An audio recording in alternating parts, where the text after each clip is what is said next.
Okay, welcome everybody to a public shiur at the Chabura. You probably don't recognize me because the teacher today is usually in my place.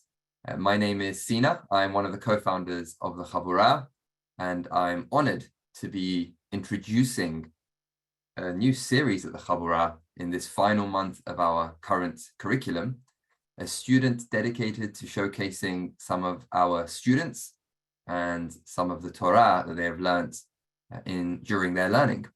We are a Bet Midrash that very much seeks to uphold the clear halacha, really. Shekol hachayav lilmod chayav lelamed. Those who are obligated to study are obligated to teach.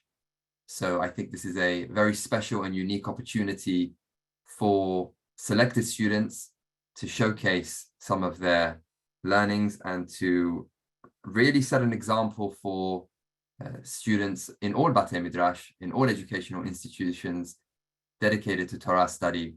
And please God, may this be the start of many more series like this. The first week, we are kicked off by Ohad Fedida, who, as I said, is usually in my position, hosting the shiurim and very much involved in all things Chabura. Ohad attended Yeshivat Bet Midrash, where he studied under Harav Yochanan Zweig. He received his BA in psychology from Florida International University. Ohad is a clinical research assistant at the Center for Children and Families and is aiming toward a doctoral degree in clinical psychology. Ohad is a Talmid of our Rosh Bet Midrash, Rabbi Yosef Dweck, and an active member of the Chabura. I have to say that over the years that I've come to know Ohad, I don't just regard him as a friend, but I do also regard him as a teacher in many ways. I go to him for questions, for advice, for help, anything Torah related, and he is always there to assist me. And I'm so happy for him to be able to kick off the series. And I'm really looking forward to the second, third, and fourth part of the series as well, as I'm sure you all are too. So without further ado, I will allow Ohad to begin his shiur on Tefillin in the context of history and identity. Ohad, the stage is yours. B'chavod. Thank you so much. Thank you so much, dear brother Sina, for always making everything available and possible, and for always pushing me to do things. So thank you very much.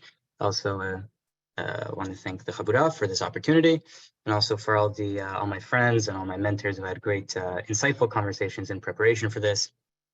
For the shiur. So I'm not an expert in anything, really. So this is just going to be a nice, friendly sharing of ideas. And a lot of the content that we're going to be exploring today, all of you guys already know. It's very pashut for us. But, you know, kulanu chachamim, kulanu nevlanim, we all have to still study and remind ourselves of a lot of these ideas that we are going to explore. So I'm going to share my screen. And so the goal today is really to explore the mitzvah of tefillin and to have a reacquaintance with the mitzvah.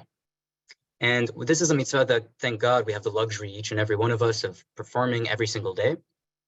And if we think about it, many times, you know, we do this mindlessly, and it doesn't get us to where it's meant to get us. So hopefully, if we can fall in love again with this mitzvah, hopefully we can really perform it to its highest, where it's actually supposed to take us. Now, the backdrop, what I wanted to do is not only explore tefillin, but to sort of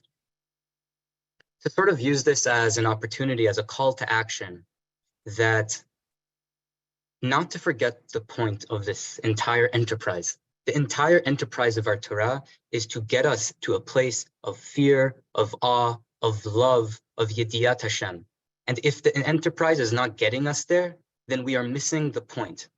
Now, a lot of times we look at we look out there and we see a lot of our enterprise, the Holy Torah being used as superstition and all of these things, and we reject it. But a lot of times we fall into the same trap, not necessarily of superstition, but within our intellectualism and within all of our, studying and things, we forget the entire point. So this is very important for people like us, specifically, who sometimes get carried away with our intellectualism.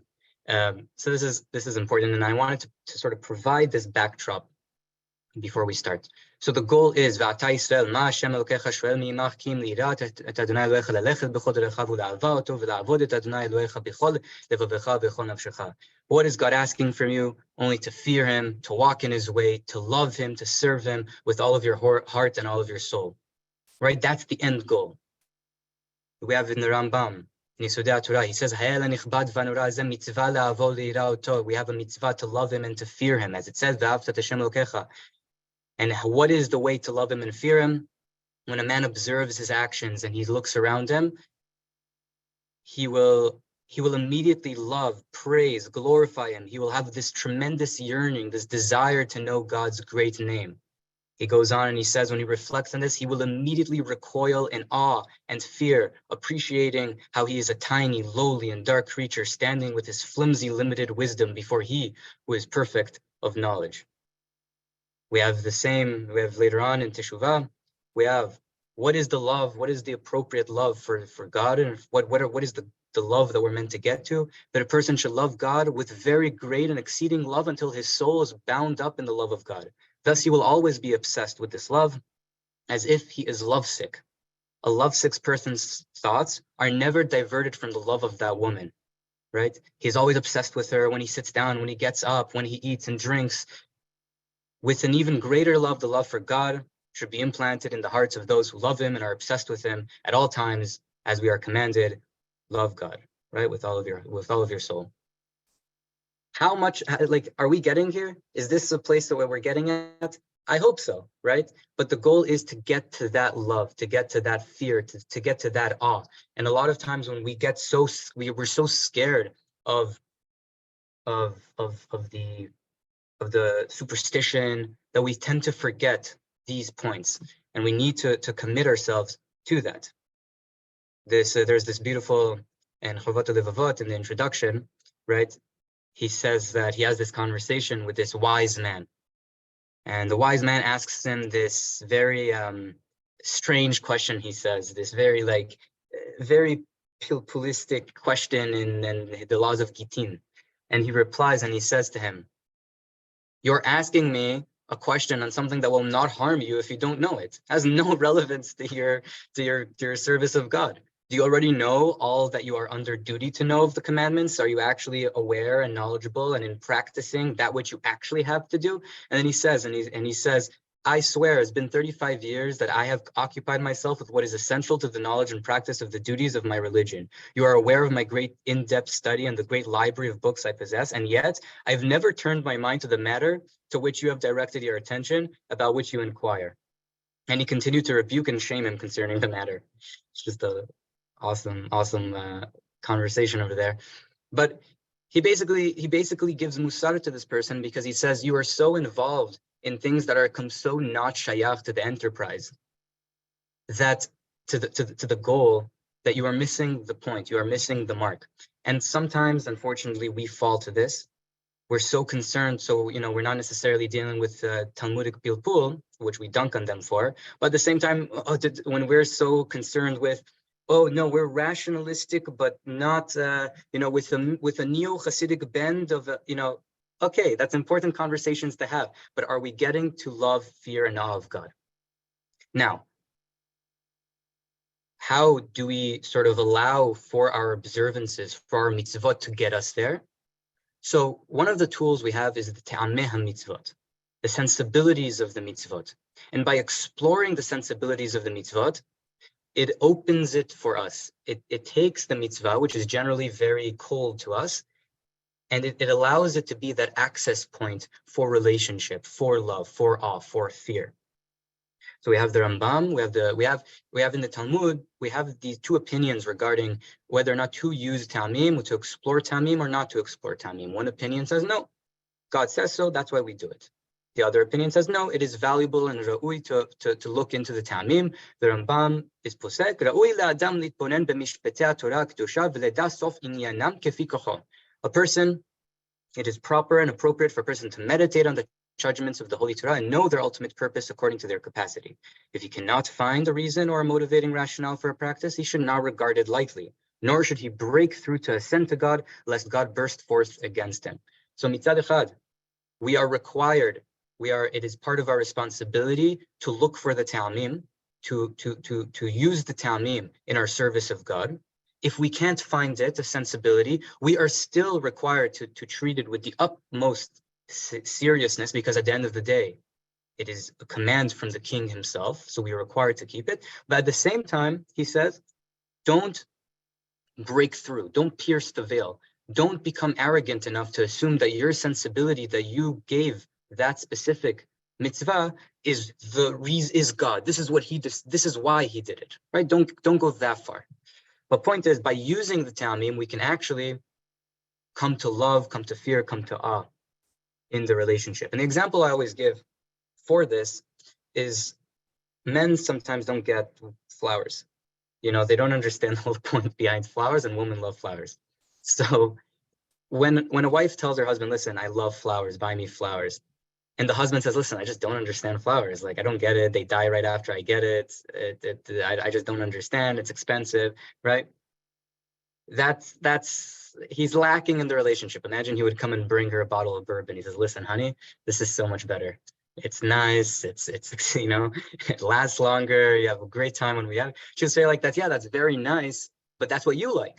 What I told you to do is to get me flowers, right? Now, if this man can start appreciating flowers, if this man can start understanding, oh, look, when I buy a flower, when I put the flower in the room, it brightens up the room and it brings color and it has a nice smell. And look, there's all these different types of variations, right? When he is able to build an appreciation for flowers, the relationship with his wife becomes so much deeper. That access point of flowers shifts from, my wife likes it, so I get it, which is valuable, to, wow, look, we're sharing in this. We have this shared point of connection. So if we can use the ta'amim for our mitzvot, the mitzvah can be transformed from, oh, this is gezerat hamelech, gezerat hakatuv, something that I do because my beloved told me to do, into something that, wow, it becomes an access point of love. So let's go into tefillin. So I'm not going to touch on sort of all the halachot regarding it and all the deep processes behind it. I highly recommend, there's a shiur by Dayan Ofer Livnat, which we at the Chabura, we hosted. I believe it was last year. It was a members shiur. So I highly recommend that shiur. I believe it was a 3-parter. But just a brief overview, which is the tefillin. We have a tefillah shel rosh, goes in our head, and we have tefillah shel yad.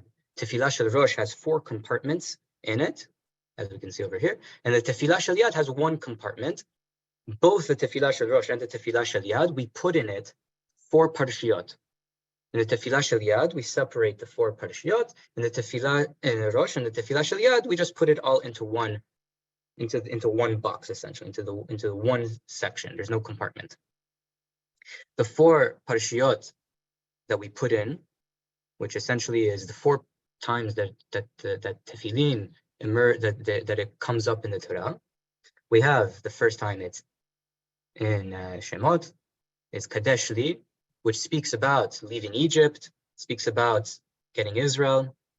It speaks about telling your children, right?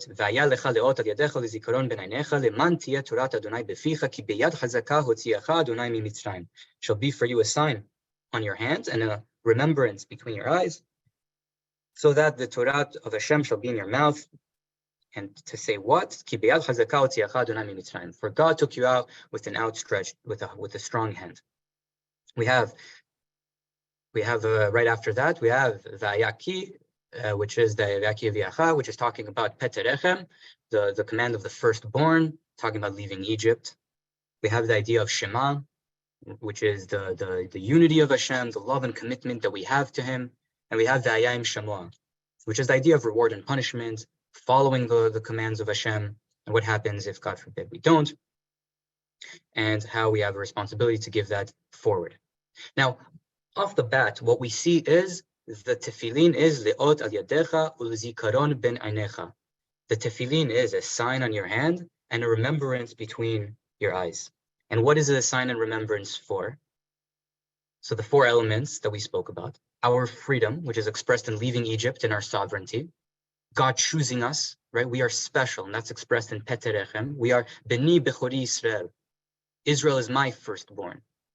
Our commitment to reality, which is Ve'ahavta, we are committed, we are in one reality, where there's a unity of Hashem, and we are bound to that.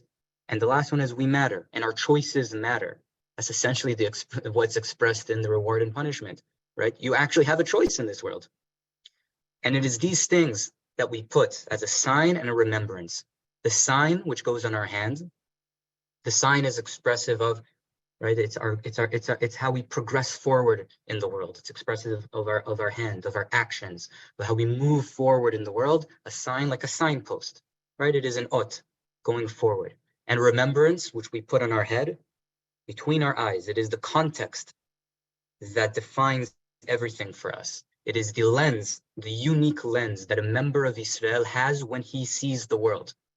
Just like every person from every single nationality has their unique lens when they see the world, no different is member of Klal Yisrael. Member of Klal Yisrael, he sees the world through a unique lens that no other nation, no other people see. And that's expressive what we put when we put on the Zikaron Ben Enecha. We bind our actions and we bind our context.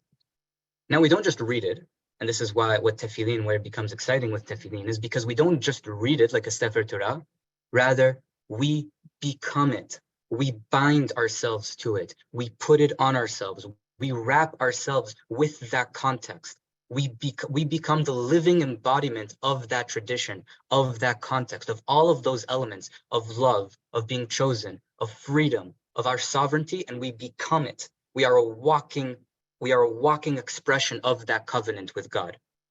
So it's not just reading it, it's not just putting it and having it walk with us, but it is us itself. So when we bind ourselves to that, when we wrap our tefillin, we are becoming it.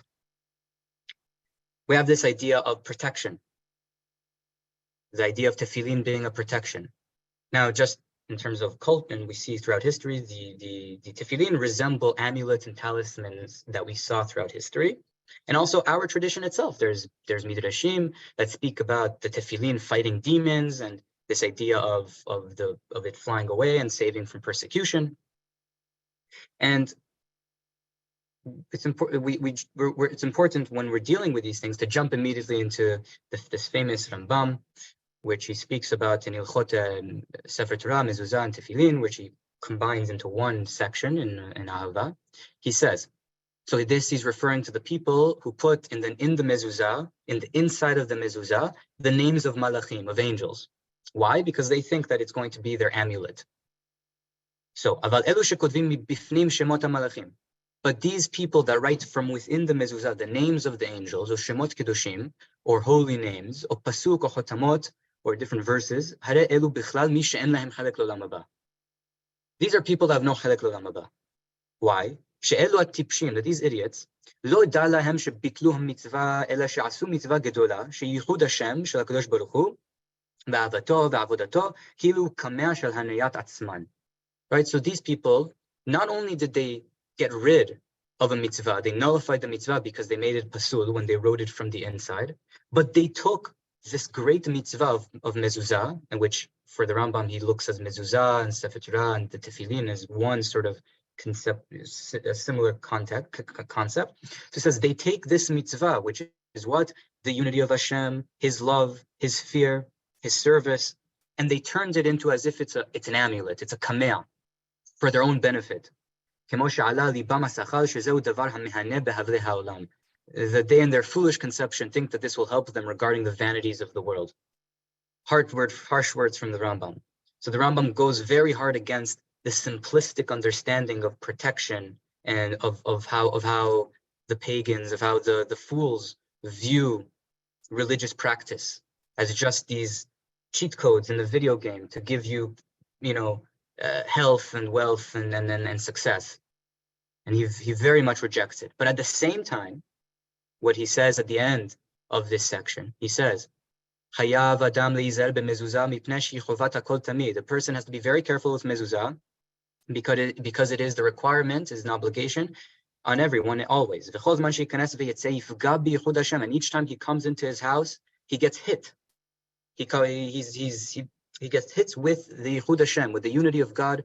He'll remember, he'll become aware of his love. He'll wake up from his slumber, and his obsessions with the Hevle Hazman, with the futilities of time.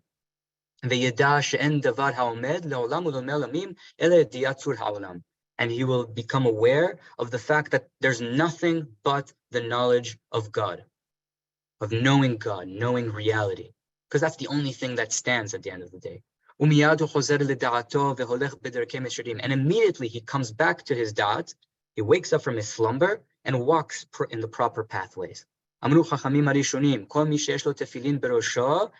So the early sages said, anyone who has tefillin in his head, uvizro on his hand, vetzitzit bevigdo, and tzitzit on his clothing, umezuzah befitcho, and a mezuzah in the opening of his house, muchzak hu shelo yichta. There's a hazakah. We can assume that this person will not miss the mark. Yichta will sin. Shahare yesh lo maskirin rabim, because he has many reminders. Vehen hem hamalachim shematzilin oto. And so this is revolutionary. He says, and these are the malachim that we're talking about. These are the malachim that protect him from sinning. Shneemar choneh malach Adonai saviv l're'ah v'chaletzem. God places his angels around those who fear him, and they save him. So the Rambam doesn't reject the idea of protection, of the tefillin, of the mezuzah, of the tzitzit. He doesn't reject the protection elements. He just says, what are they protecting you against? Hevle hazman. They're protecting you against the futilities of time, against falling into your animalistic slumber. And that is the malachim, right? So he doesn't reject protection. He just takes it out of the superstitious space, right, of these unseen phenomena, of these cheat codes, right? And he moves it into a space of love and commitment. Angels are no longer these winged things that we can't see, but rather the signs that we bind ourselves to that are always there for us, reminding us of reality. They're constantly, be aware, right? So the protection of the tefillin is real, just not how it's simplistically understood. So we move on now to the element of the idea of the tefillin being our crown, our pe'ed, our splendor, right? It is our regalia. So there is a branch. So when we look at Talmid, sometimes there's historical Talmid, which is these are seeing the context of the mitzvah as it was given then, and by understanding what was happening then, it gives an appreciation of what the mitzvah is directly addressing. But many times, if you look at those things, it actually extends throughout culture and throughout history, because generally what's culturally relevant actually stays relevant, just in different forms. So it's interesting. So this, I want to thank Jacob Treskin, a fellow Chabura member, who wrote an essay on this. So he found historical connections. If you see over here, the ureos, it's a stylized, upright form of an Egyptian cobra used as a symbol of sovereignty, royalty, deity, and divine authority in ancient Egypt. So we have over here the Paro of Egypt, who's the tyrant of the country. You see his little, on top on his head, he has like a tefillah over here on his tefillah shel and that's his form of status and royalty. And then we leave Egypt, and all of us get it. All of us have our tefillah shel rosh or tefillah shel yad. They used to also wear armlets. This is from in Asian cultures. They used to wear something similar to this. So throughout different cultures, you see this idea of these similar things to the tefillah shel rosh, symbolizing status and glory and respect. And similarly, we see it on the hand in the form of armlets. So this cultural phenomena that we're seeing becomes, we get one of our own. Klal Yisrael gets one of their own, and that is our tefillah shel yad and tefillah shel rosh, which expresses our status, our royalty. We all walk around like kings, the princes walking around with our crowns. See this still today. Soldiers, they wear their armbands over here, and they're on top of them, right? And that is our splendor. When we walk around, that is our respect. Amar Rabbi Abba bar Zavda, this is in Masechet Berachot. Amar Rav, Avel hayav b'chol mitzvot hamurot b'Torah. A mourner is required in all of the mitzvot in the Torah, chutz min tefillin, except for tefillin. Why? Sharei ne'emar behem per.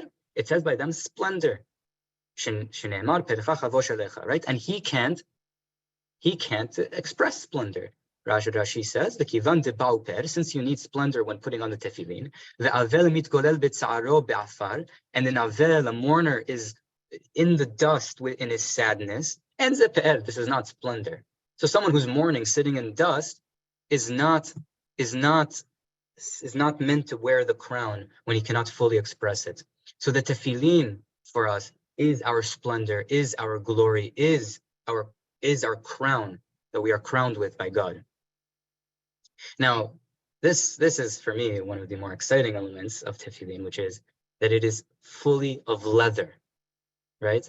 So we sometimes forget that the tefillin are fully leather. Sometimes we think they're wood, but when we look at the regalia, the crowning features of all other nations, it's made of gold, of silver, of gems, and ours is animalistic and raw. It's literally leather. It's made from a cow.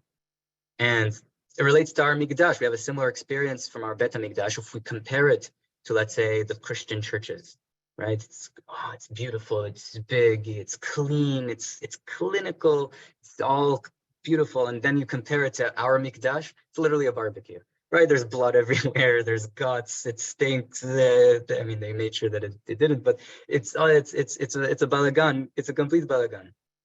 Right, we're slaughtering things, we're spritching blood, people are falling and going and jumping, right?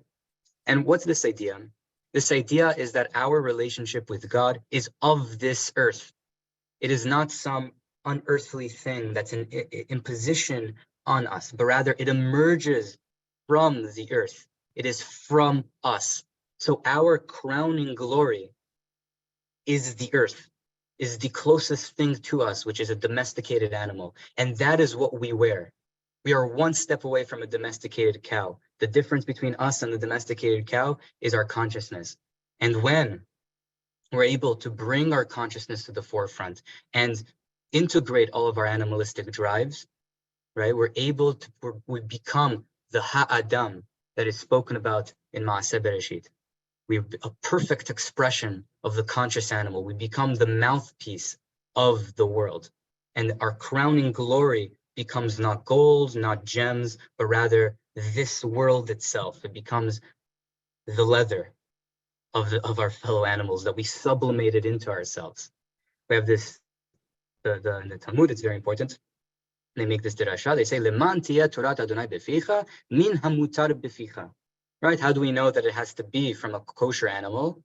Because it says that the words of Torah should be in your mouth. Min hamutar beficha. It has to be something that you can actually eat. It's the most basic expression of what you can sublimate, of the most animalistic, raw, of us, of human elements of this world. It has to be something that you can actually literally eat. God is telling you, my relationship is with you, with a human. It emerges from the earth, not from something metaphysical that you can't touch. We have this idea beautifully expressed Chacham Eliyahu ben Amozeg in his book Israel and Humanity. So he touches on this and he says, this is why food is so important in this system, which is relevant to beficha, right? The tefillin is related to what we can eat, because it is precisely attributed the role of transforming the corporeal being into a spiritual being, of serving as an intermediary between one and the other, so that when religion presides over it, it is considered as holy and as meritorious as the very act of sacrifice. So that food is one of the avenues of us, of the conscious man, being able to sublimate, to integrate drives and bring it into a space of holiness, into a space of service of the Almighty. So essentially, it's of this world. It is we're one step away from the animal, which is also, by the way, a very humbling thing to remember every morning. And it reminds us of integrating our drives. Now we have this idea of freedom. It's always in the context of freedom, of us leaving Egypt. And the tefillin remind us of essentially provide for us a model of what freedom is in the Torah.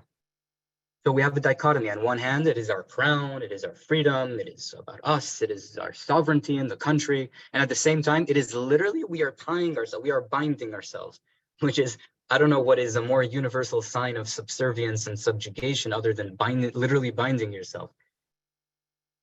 So how are we meant to balance the two? It reminds us that the model of freedom of the Torah is not doing what you want to do, but rather freedom is being able to become what you are meant to become. And that is through binding yourself. When you commit yourself to reality, when you commit yourself to yourself and you have the ability to build yourself, that is what freedom is in the Torah framework. So all of the elements of freedom are in the parashiot, which are lacking in the slavery of Paro.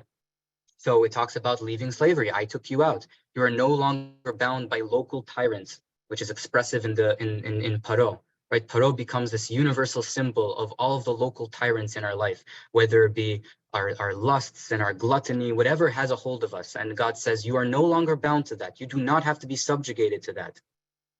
It reminds us of our commitment to reality, to the unity of God, right? We are no longer bound to Hevle Hazman, but rather we are bound to reality itself. God chooses us. We are special. What's lacking in slavery is not hard work, meaning what differentiates a free man versus a slave is not hard work. We're always going to be hardworking. The difference is that we matter, is that God chooses us, is that we are special. And when we put on the tefillin, we remind ourselves, we are binding ourselves to reality. God chooses us, we are special, and we actually matter, and we have choice. All of that is the essence of freedom in the Torah model. So to close it off, which is there's this beautiful statement in Masechet Berachot, which speaks about how Amar le Rav Nachman bar Yitzchak le Rav Chia bar Avin, Hane tefillin demare alma ma ketiv behu. Right? Because we come out and we say God wears tefillin. Right? So just like Klal Yisrael wears tefillin, God wears tefillin. Obviously, kivyachol. Amar le umi k'amcha Yisrael go echad ba'aretz. And I didn't bring everything over there. I highly recommend everyone check that out. But there's this beautiful back and forth, this loving back and forth, where we put on tefillin, and each one of our statements is us choosing God, and each one of the parashiot that God wears is how He chooses us. So we choose Him when we put on the tefillin, and He kivyachol every morning puts on also tefillin and chooses us. He's committed to us just like we are committed to Him. There's this beautiful, loving experience that we have. So to conclude, so tefillin as a living embodiment of our commitment to God, where we don't just read the Brit, but rather we become the Brit. Tefillin as a protection from Hevle Hazman. It is not a protection against how it was always understood simplistically, but rather from Hevle Hazman. It protects us from falling into our lusts and gluttony, into our slumber. Tefillin is our regalia. When we walk, when we put on the tefillin and we walk with it, it is our crown. It is our respect, and it is our humanity. The tefillin reminds us that we're animals. But what differentiates us from the animals is our consciousness and our ability to integrate our drives. And then finally, tefillin is our model for freedom. When we put on the tefillin, we are reminded that we are free men, that we matter, that we actually have choice. So those are what we get from the ta'amim of tefillin. And when we do this, when we actually are able to appreciate that, tefillin becomes an incredible access point for a relationship with the Almighty. It becomes an avenue that can actually lead you to what we spoke in the beginning of love and fear and awe of God, as Harambam, so like in its raw form of actual recoiling and just complete awe and love, being lovesick. So when we actually are able to appreciate the tefillin, it becomes an avenue for that. And as a reminder, if our observance is not taking us to that place, we are missing the mark. So hopefully we can use the ta'amim for not only tefillin, but for all our mitzvot that we do. We do so many mitzvot every day. Let's use our ta'amim. Let's use our ability to study, to actually use them as our avenues to relationship with God. Hazak ubaruch Ohad. Zaku I have to say, Rav Ohad. That was truly brilliant, and I think it's very much an embodiment of the classical Sephardi approach, starting from the Pesukim, going through Rishonim, Achronim, and bringing so much worldly wisdom there from evolutionary drives and beyond. So really, really, really proud to have you as a student of the Chabura. And I've already got a few messages from people saying, sign him up for a series on the actual curriculum next year. So I think, I think we'll be seeing much more of you. Does anybody have any questions? If you do, feel free to leave it in the chat, or you can unmute.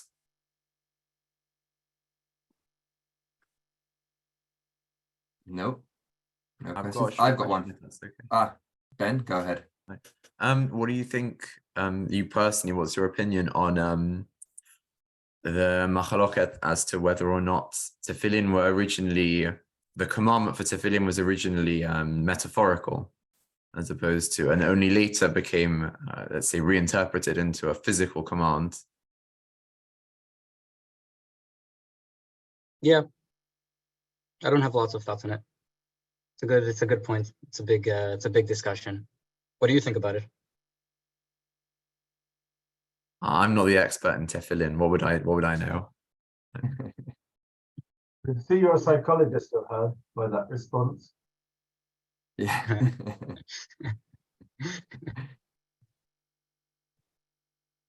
There we go. One of the comments as well. Great class. Sinna, sign him up. There you go. I have a question, Ohad. With regards to Hacham Faur's take on tefillin, seeing it as essentially a tool for Israel to be a living archive, really. How do you understand that? If you were able to summarize Hacham Faur's approach to it, which I'm sure you're familiar with, how would you add that into the presentation that you've provided here tonight? So would that fall into the regalia? Would that fall into the regalia category? I would say it probably falls into the living embodiment elements of it. The regalia and the living embodiment. I'm not as an expert on his opinion, so I don't want to speak on that. I know you have a lot written on it. So. I think you've just lost your Chabura membership if you don't know Hacham Faur's approach to it. Any other questions? I will say there's many other elements. Obviously, this is just a taster. A lot more than what is written here than what I said is said over here, as the Kohen Gadol says. So I highly recommend everyone to continue studying and to really explore different avenues of it. And by the way, the whole beauty of Ta'amim is that something that talks to one person won't necessarily talk to the other person.